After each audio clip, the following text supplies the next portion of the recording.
Hello and welcome to ILTV's Evening Update. I'm Aaron Porras here with the latest news from Israel. Everyone knows that Syrian refugees are flooding into Europe, fleeing war and famine in their home country as fast as they can. But it turns out that in some cities, thousands of Palestinians from the Gaza Strip are joining them, and it's not because of Israel. In fact, it's the harsh political conditions and repression on the part of the Hamas government that is driving them to Athens and other Greek cities.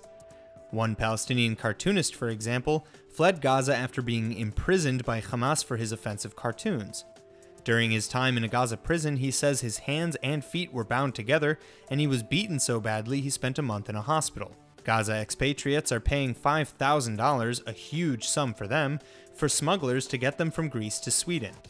With only limited crossings between Egypt and the Gaza Strip, even getting to Greece is an accomplishment.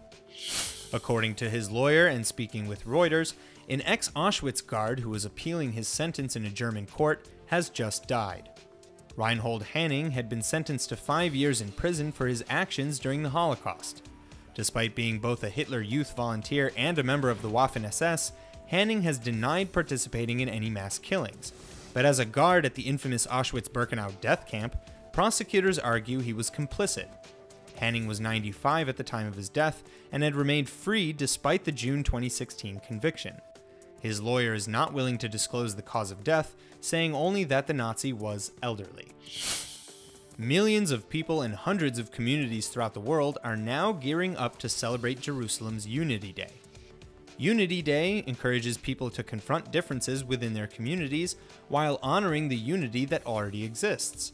It started as the brainchild of Jerusalem Mayor Nir Barkat, who was inspired by how the Jewish community came together after 3 Israeli boys were kidnapped in June 2014. After the boys were found murdered, Barkat partnered with the Israeli organization Gesher, which means bridge, as well as the families of the 3 boys, to create a prize that would be dedicated in their memory. The Jerusalem Unity Prize will be awarded on Monday at the home of the Israeli President Reuven Rivlin, and the international winner is Limud and the national winner is Tzav Plus. There are 2 local winners, Dr. Janan Fraji Falach, who has worked to bridge social gaps between women in the north of Israel, and Kehilat Hadar, which works to bring together local groups of various religions and ethnicities. The biblical zoo in Jerusalem is finally set to give Israel something it's never had before, a sea aquarium.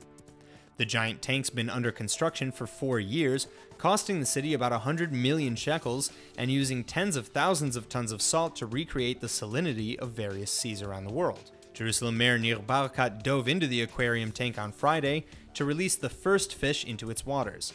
He's hoping that it will be a huge attraction for Jerusalem tourists. When operational, visitors will be able to feast their eyes on seahorses, sharks, jellyfish, and even barracudas from the Red Seas. Considering Jerusalem is around 60 miles from the nearest sea, that's pretty good.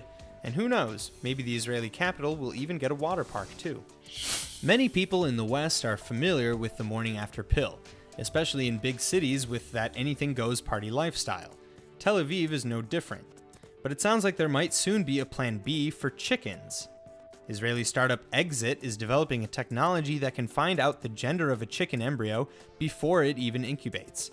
Right now, you can't know the sex of a chicken until it's been hatched manually, a process which takes up to 21 days. 3 billion male chicks are killed every year shortly after hatching, since they can't lay eggs and won't grow into broilers.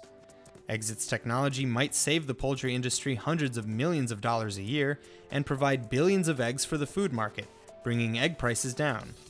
It sounds like a win for everyone, especially the male chicks that won't be ground up into feed anymore. That's all for now. Stay tuned on ILTV.tv for our main daily broadcast playing after this. I'm Aaron Porras and see you next time with our morning briefing from Israel at 8 a.m. Eastern Time.